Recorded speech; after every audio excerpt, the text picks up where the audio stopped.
with you will take me higher. I wanna go, take me higher. But when you are wealthy, people rush to give you things. That's a good thing. Why? Because when you give to a blessed person, you then get into that same channel of blessing.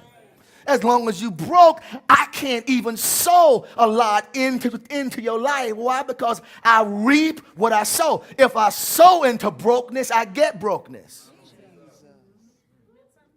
That's why you don't want a broke preacher. Even though you might not like some of the houses and cars, really you don't want a broke preacher. Why? Because if you give into the life of a broke person, you get brokenness. So you receive from that same anointing. So if you got a preacher who you trying to keep his salary down, that's what's happening to you, because you give. Because you reap what you faith cometh by hearing, and hearing by the. If you got a preacher who is broke, well then he is preaching out of a broke spirit.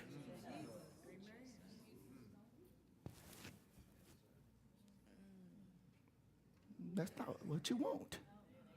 Oh boy, that's good. That's good preaching right there.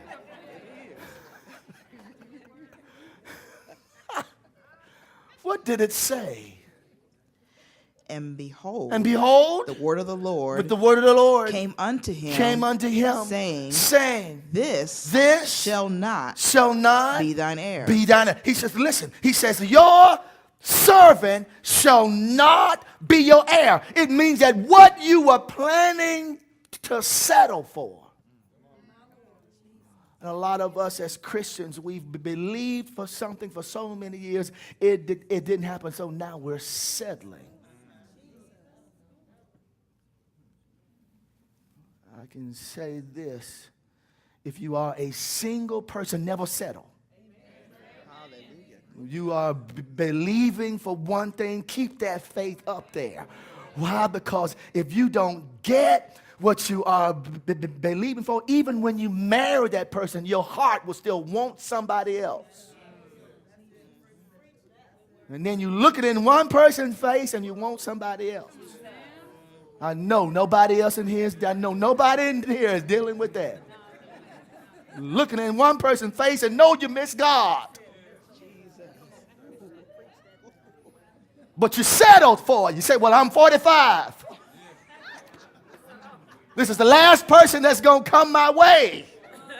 Honey, you better wait. Even if you get that first or gray hair, you still wait on God.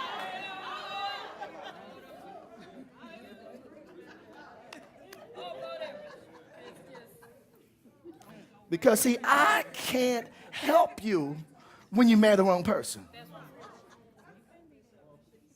I can't help it. I'm not going to go to your spouse and say, this was all a mess. I'm out of it. You got the wrong preacher here.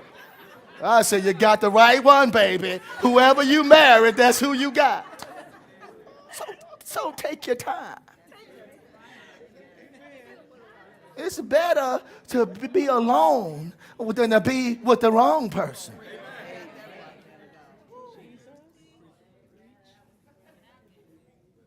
Because they stick to you. You get the wrong person, they stuck to you. A lot of people won't let you go. You say it's over, and they look in your eye and say, no, it's not. It ain't over till I say it's over. Then you got a crazy. Then you say, oh, Jesus, what do I do now?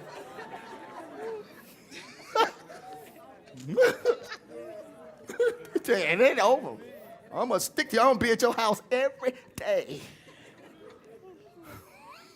Be like, Jesus, oh, God. Then you need bodyguards and some good nerve medication. Oh, Jesus. What did it say? And he brought him forth abroad and said, look now toward heaven and tell the stars.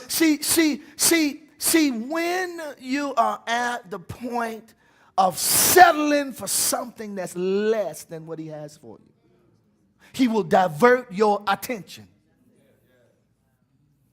See, because what you keep looking at, you will soon start to desire that. Well, that's why I say, if you don't want a person, leave them alone. Well, don't sit there across from, at dinner with a steak, because soon they'll start looking good, even if they're not looking good.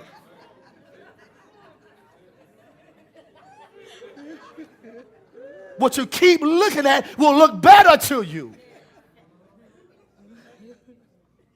Everybody else will see, but you can't see. They'll be saying, well, how did you get hooked up with that? Oh, they're handsome. That's so handsome. You'll be like, well, she fine.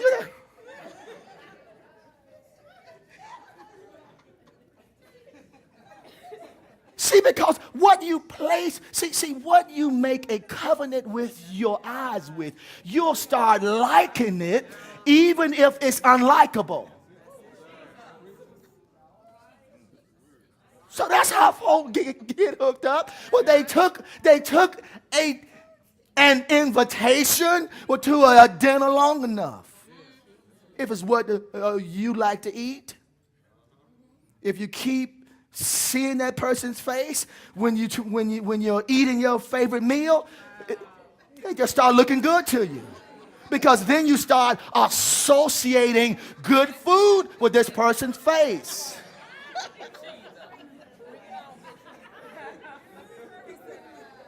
And then that person starts looking good to you.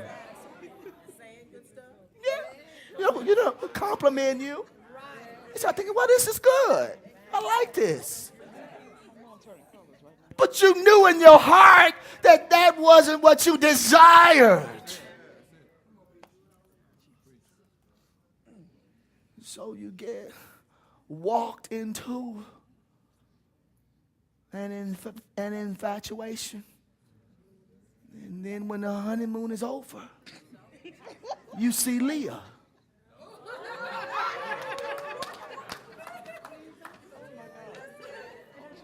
See, Jacob thought he'd married Rachel. They had that thing over her head, and then when he got into the honeymoon chambers, it was removed, and he had Leah. It's like, wait a minute, wait.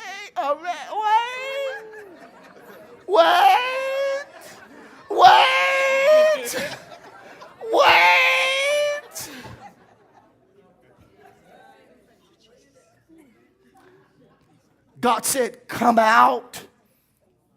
He says, and look at the stars. Read. If thou be able to number them. And he said unto him, so shall thy seed be. What he was saying to Abraham, he says, just before bedtime, what I want you to do is to go out and look at the stars. He says, look at them and see what Abraham was seeing was all of his children saying, good night, Father Abraham. Good night, Father Abraham. He was saying, good night, John boy.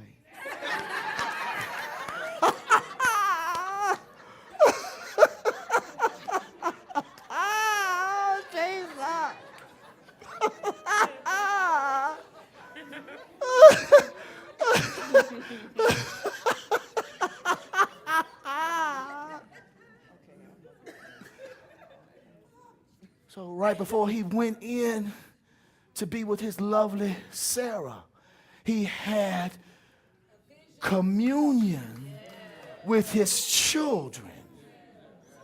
When he went in to be with Sarah, the children were in his soul.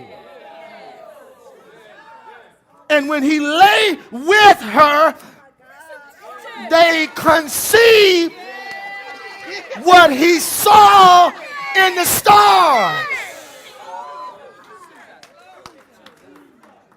Spirit of God, we thank you now for your goodness and your kindness.